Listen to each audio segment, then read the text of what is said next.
Why are men not approaching women anymore? No one at the gym talks to me.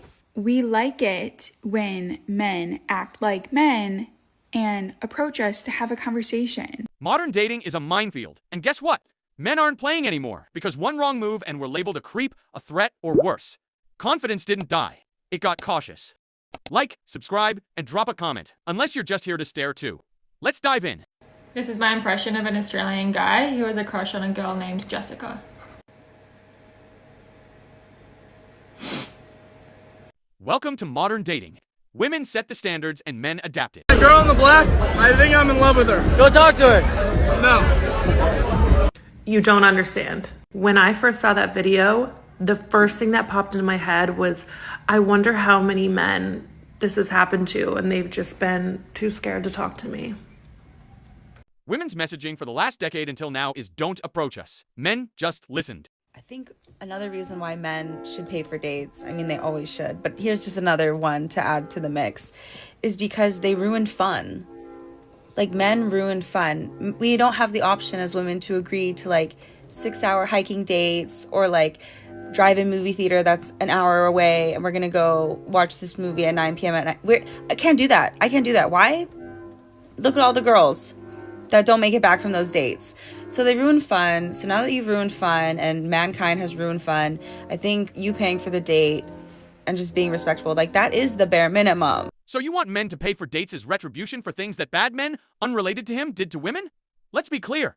Generosity is attractive. Entitlement is not. If a man chooses to pay, that's kindness.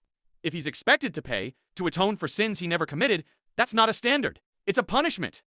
And relationships built on debt, emotional, financial, or social rarely turn into something meaningful.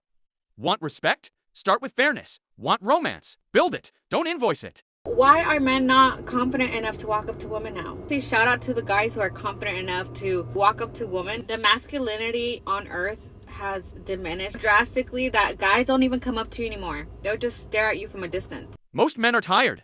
Tired of being villainized for showing interest. Tired of mixed signals that lead to nowhere. Tired of risking dignity for someone who's already decided he's not it, based on height. If God were to guarantee that your 20th person would be the love of your life, you would be so happy to be rejected by all 19. So why are men not confident enough to walk up to women now? Let's be real. If men applied that logic, we'd be called delusional for not getting the hint after the third no. But hey, shout out to the few men still out there risking public humiliation for a chance at love.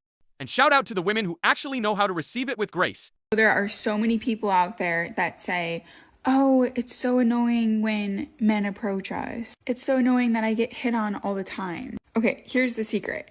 We like it when men act like men and approach us to have a conversation. Because how the hell are you supposed to meet people in this world if you can't have a conversation with a stranger in public? And I'm not even talking like, okay, talk to a stranger and then date them, like that's your goal. No, I'm saying just talking to a stranger just to be their friend, just to build a connection. Because we live in a world where there's like no connection these days.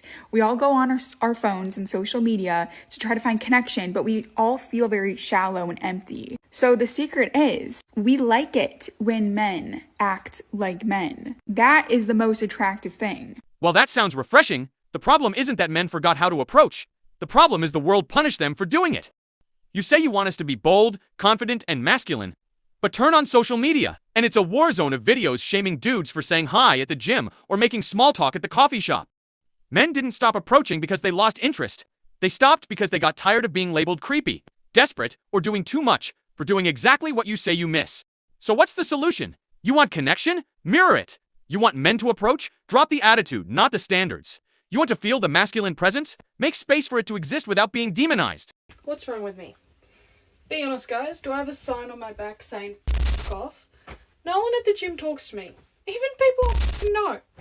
Guy in my class, saw him at the gym today, came over and asked for the rope attachment. And I was like, ready for the convo. Because he's been talking to other people. Comes over, hey, can I borrow this? Yeah, here you go. He's gone. Are you kidding me? This is with everyone. Am I the gym's red flag? No, you're not a red flag. You're a strong woman in a strong body. But maybe walking around with approach me but read my mind first energy. And here's the respectful truth. The kind of men who actually respect you are the ones who won't interrupt your grind. So if you want conversation, start one.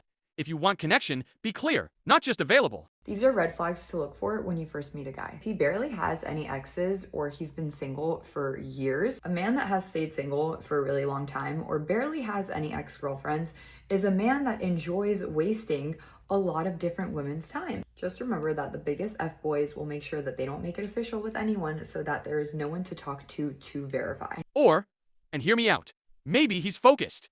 Maybe he's been building something. Maybe he doesn't collect relationships like Pokemon cards just to prove something.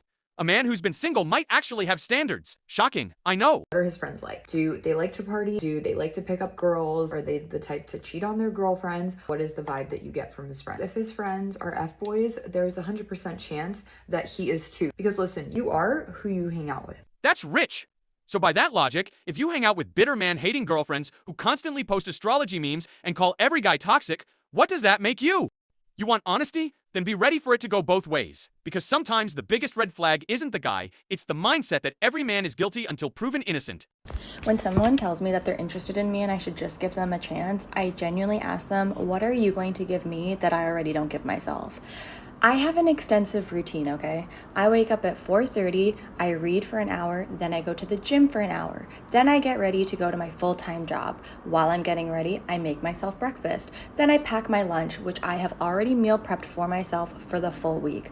I go to work, I come home from work. I come home, I go to the gym for another hour or two. Then I come back up to my apartment that I pay rent for, and I clean, I cook anything else, and then if I have any time before my 9:30 p.m. bedtime, I do another one of my many hobbies that I have: color, read, crochet, puzzle, who knows. What are you going to give me that I already don't give myself? I want something, I buy it. I pay for all my own bills. I cook for myself. I clean for myself.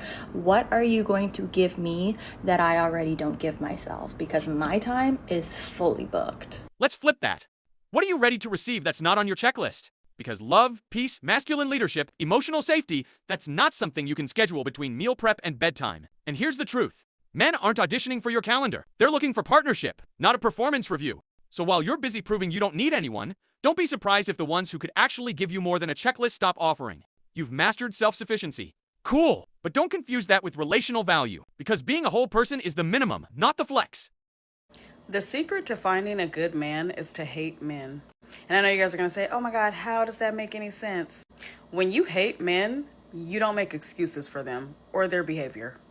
When you hate men, you will never meet a man that is not where he's supposed to be at in life and start feeling sorry for him or start trying to help him. When you hate men and a man disrespects you or does something wrong to you, you will not start feeling sympathy for him. You will not start caring about how he lost his grandmother in the 2nd grade. You're not going to give a f about any of that because you already can't stand them. I also think when you hate men and you're dating, but men know that, they also know a little bit to tread a little lightly with you because it's like, I really don't even like your kind. You ever hear something so backwards it makes you pause and wonder if reality glitched? That's this. You don't find a good man by hating men, the same way you don't find a good woman by despising women. What you attract is a mirror of your mindset. So if you lead with hate, don't be surprised when bitterness greets you back. You don't sound powerful, you sound hurt. And until that's healed, the only good man you're going to attract is the one smart enough to avoid you. You've reached the end of the video. So smash that like button like it's another dead hinge convo. Subscribe so we can keep roasting respectfully, and drop a comment, cause I know you've got opinions.